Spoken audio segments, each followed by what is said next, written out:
गरीब की शादी। शशि की सौतेली माँ ने उसकी शादी की तो बड़े घर में, लेकिन पति कोई काम न करता। आप ससुर जी के साथ काम पर क्यों नहीं जाते?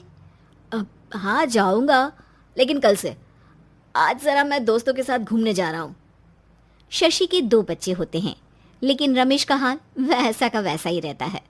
एक दिन, सुनिए ना, बच्चा रो रहा है, इसके दूध के लिए पैसे नहीं है।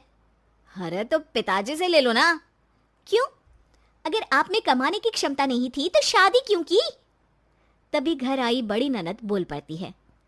आहा, तुम्हारी माँ को साफ साफ कह दिया था कि लड़का ना कमाता है ना कभी कमाएगा।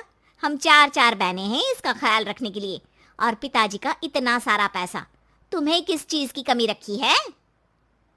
लेकिन थोड़े ही सालों में तकदीर बदल जाती है। शशि का ससुराल गरीब हो जाता है।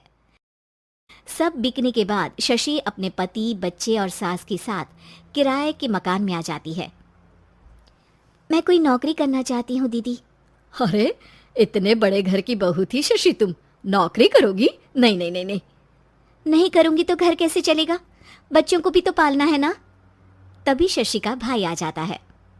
शशि, ये ले राशन का सामान, किसी भी तरह की कोई भी जरूरत हो तो बताना।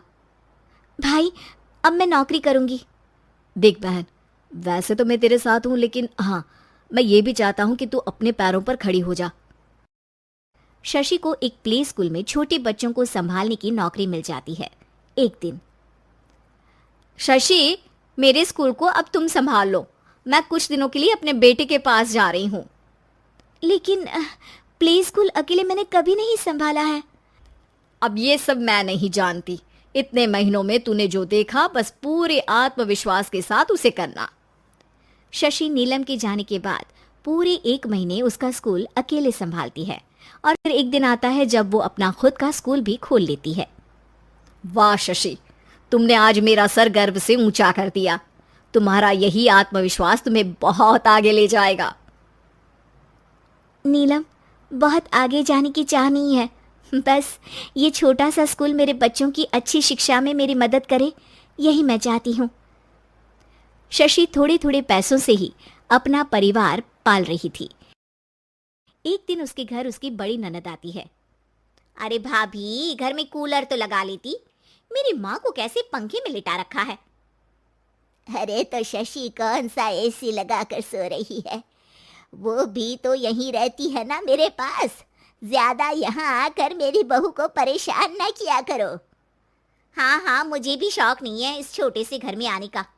मैं तो बस ये बोलने आई थी कि मेरे बेटे की शादी है तो ननिहाल का जो नेग होता है वो ले आना।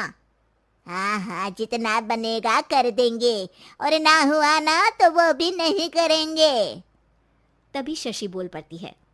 अरे नहीं नहीं माँ जी, रीटा घर की बेटी है, उसके ससुराल वाले उससे शादी पर पूछेंगे कि मायके से क्या मिला।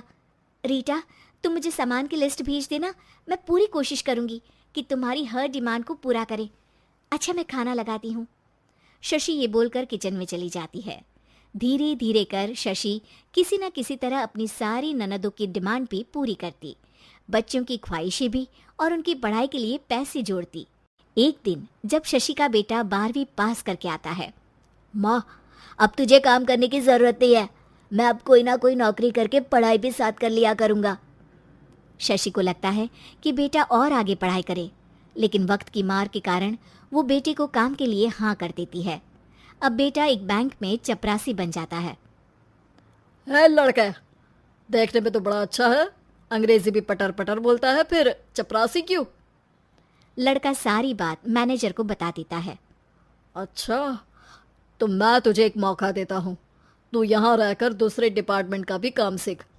अगर तू किसी एक का भी काम अच्छे से सीख गया तो मैं तुझे यहाँ टेबल चेयर में बैठने वाली नौकरी दे दूंगा। लेकिन एक दिन शशि की ननद उसे फोन करती है। अरे भाभी, देखो, मायका तो मेरा तुम लोगों से ही है। मैंने आपके बेटे और मेरे भतीजे प्रदीप के लिए यहाँ एक नौकरी देखी है, पूरे 5,000 मिलेंगे। वैसे करता ही क्या है, चपरासी ही तो है ना। कोई बात नहीं रीटा, मैं उसे इस शहर के बाहर नहीं भेजना चाहती हूँ, बाकी वो शाम को आएगा तो मैं पूछ लेती हूँ। वहीं प्रदीप मैनेजर की बात से खुश हो जाता है और मैनेजर के काम पर ही नजर रखने लगता है। वो उनकी तरह के पेपर पढ़ता, काम करता और आने वाले लोगों की बातें सुनता। एक दिन बैंक में ऑडिट वाले आते हैं। ये गलत है, पूरी बैलेंस शीट नहीं मिल रही है, कहीं ना कहीं गड़बड़ है। ए मैनेजर, क्या करते हो? बैंक के पैसों का हिसाब सही नहीं है। मैनेजर के पसीने छूट जाते हैं। तभी प्रदीप वहां जाता है। अब क्या मैं ये बैलेंस शीट देख सकता हूँ? अरे बेटा मजाक नहीं, जाओ पानी लेकर आओ एक गिलास। प्रदीप मैनेजर को पानी लाकर देता है और फिर ऑडिटर से कहता है, देखिए सर, मैं आपको बता सकता हूँ कि कैसे बैलेंस शीट को आप लोग गलत तरीके से जोड़ रहे हैं। ऐसा बोलकर प्रदीप एक एक कर सारे डाउट क्लियर कर देता है। अरे हाँ, ये तो पॉइंट हमने देखे ही नहीं थे। गुड, कौन है ये बच्चा? तभी मैनेजर बोल पड़ता है, अब हमारे यहाँ अकाउंट में नया आया है। ऑडिटर के जाने के बाद, वाह प्रदीप, आज तो तुमने मेरी नौकरी बचा ली। और आपने भी तो मेरी नई नौकरी लगा दी अकाउंटेंट की। बस फिर क्या था, प्रदीप ने एक बार जो सफलता की सीढ़ी चढ़ी, बस चढ़ता ही चला जाता है।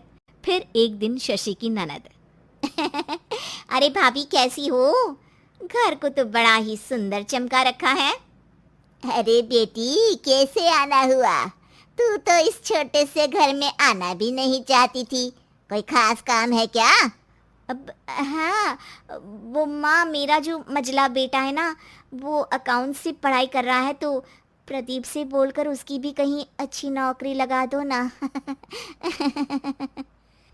सास और शशि समझ जाते हैं कि कैसे पैसे आते ही लोगों के बात करने के तरीके से लेकर रिश्ते निभाने तक में बदलाव आ जाता है।